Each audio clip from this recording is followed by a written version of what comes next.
Kuna maneno hapa nataka niyasome, ni maneno ya al-Imam Ibn al-Qayyim rahimahullahu ta'ala katika kitabu chake cha Da'u wa Dawa. Maneno mazuri sana. Anasema, wa ma'lumu anna al-mudhniba innama darruhu ala nafsihi.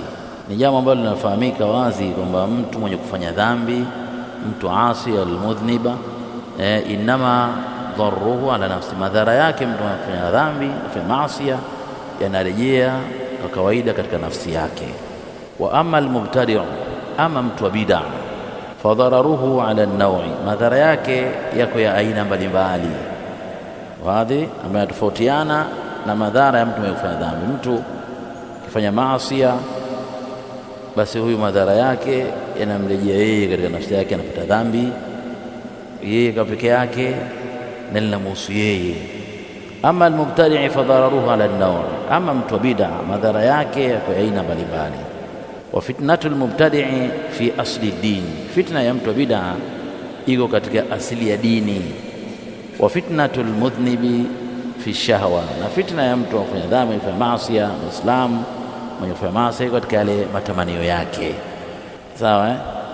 Wal mubtadi'u qad qa'ada lin-nasi ala sirati llahi al-mustaqimi yasudduhum anhu, mtu wa bid'a amewazuilia watu, amewakalia watu katika njia ya Allah iliyonyooka, na wazuilia katika njia hiyo kutokana na ile bid'a yake anayoifanya. Walmudhnibu laysa kadhalika, lakini asi anayefanya maasi mengine sio kwa bid'a, haiko katika hali hiyo.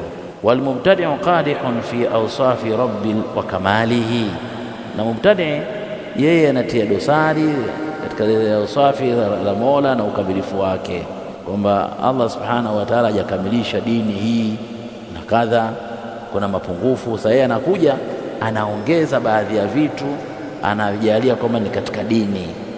Walmudhnibu laysa kadhalika. Walmubtadi'u munaqidhu lima jaa bihi ar-rasul sallallahu alayhi wasallam, mtu wa bid'a anakinzana, kupingana na yale alikuja nayo bwana Mtume sallallahu alayhi wasallam. Mtume amefundisha jiepusheni na bid'a, alaikum bisunnati, lakini mtu wa bid'a yeye anafanya bid'a na sunna kwake yeye zinakuwa ni ngumu kutekeleza. Wala asi laysa kadhalika, lakini mtu wa maasi haiko katika hali hiyo. Walmubtadi'u yaqta ala an-nasi tariqa al-akhirah, mtu wa bid'a anawazuilia watu kwa maana ile njia ya kwenda akhira.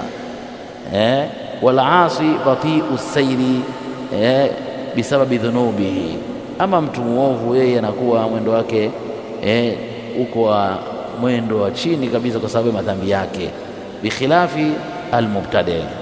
Sasa hii katika hii ujala na muda huu kuonesha tofauti ya mtu wa bid'a na mtu wa maasi, ndipo pale maulama wa ahli sunnah wal jamaa wakasema kwamba mtu wa bid'a kwamba yeye ni mwovu zaidi kuliko nani? Kuliko mtu wa maasi, kutokana na ule uzito wa bid'a, kwamba mubtadi' mtu wa maasi anafanya, anajua dhambi na wakati wote yurja minhu tauba, utegemewa yeye toba.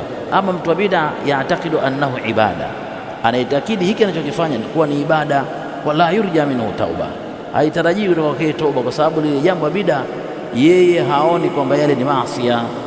Mtu anafanya maulidi, haoni kwamba maulidi ni maasi, yeye anaona maulidi nini?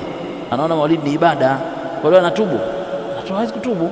Lakini mtu kwamba huyu mtu anakunywa pombe, Muislamu anakunywa pombe, yeye mwenyewe anawazuilia watu wake wasinywe pombe, kama anajua kwamba ile ni nini? Ni jambo la haramu. Ikipita kutana watu wema, anajikausha ili asipepesuke, wakamjua kwamba yeye ni mlevi, hataki kujulikana kwamba yeye ni mlevi. Sisi tumefahamiana. Na wengine wamefikia katika miji yetu, ikifika mwezi wa Ramadhani wanaacha ulevi, wanaingia kufunga mpaka atakapoingia mambo tena ya mwezi wa mfungo mosi. Umeona tofauti ya nini? Tofauti ya asi na mubtadi. Mubtadi yeye ile bid'a si makosa, lakini yeye anataka na yuko tayari katika ile bid'a kukabiliana na yoyote yule, kuitetea bid'a ile. Lakini mtu wa maasi, ama mtu wa maasi ambaye yuko tayari atetee ulevi, atetee zina, atetee kadha, kiataka kifanya yeye hawezi kukubali ifanyike nyumbani kwake. Kwa hii ni tofauti iliyopo baina ya watu wa bid'a au bid'a na nini na maasi. Tofauti kubwa. Sasa katika vitu vya maajabu, kuna baadhi ya watu yantasibuna ila sunna, wanajinasibisha na sunna, lakini mambo kama haya sije yanakuwaje, yanawapita. Na yote hii si shida mtu kupitwa na kitu, lakini yote ni kwamba watu kama hawa asili yao, wengi katika hao, kwamba asili hawakukaa na kusoma kwa mashekhe wa ahli sunna wal jamaa, walisoma kwa mashekhe wa kisufi makhurafi. Sasa baadaye wakaja kujulikana. Walipojulikana sasa ikawa wamejulikana na kuwajua watu wa sunna na wanajinasibisha nao, lakini wakipata nguvu hao wanarejea na kudhihirisha ile bid'a na usufi waliokuwa nao. Haya ni madhara. Ndio maana kwa mtu kauli kama hizi, unajua haiwezekani ikawa kwamba maasi na bid'a. Bid'a ni uovu kutokana na hali kama hizi, na hizi ni wazi kabisa ubaya wa bid'a, na mfano wake ndo haya maulidi na watu wa maulidi. Watu wa maulidi leo duniani kote, sio Tanzania, kote duniani watu wa maulidi. Yemen watu wa bid'a, Saudia watu wa bid'a, Kenya watu wa bid'a, huko Afrika Magharibi ndio usizungumze kwamba wana jambo la maulidi.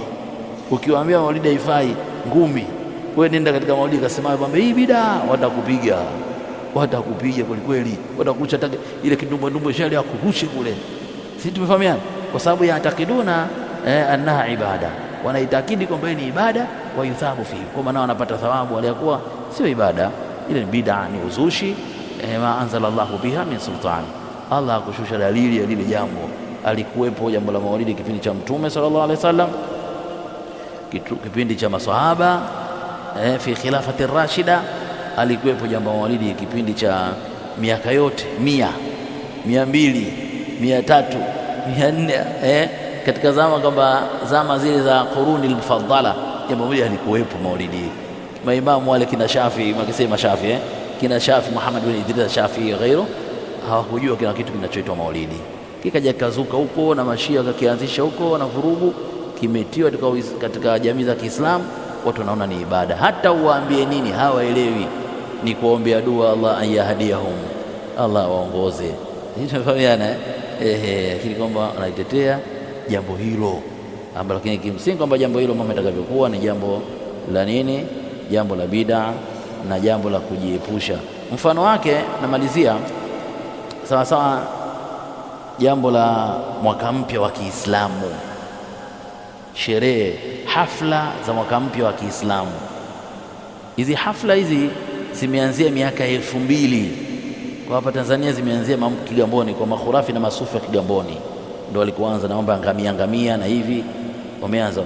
Wale watu waliokufa kabla mwaka 2000 chini huko hawajui hafla na sherehe za mwaka mpya wa Kiislamu, na miaka ilikuwa inapita kama kawaida, lakini hawakusherehekea. Walikuwa wanafanya maulidi lakini hawakusherehekea mwaka mpya wa Kiislamu. Zimekwenda sasa hivi zimepata nguvu sherehe za mwaka mpya wa Kiislamu.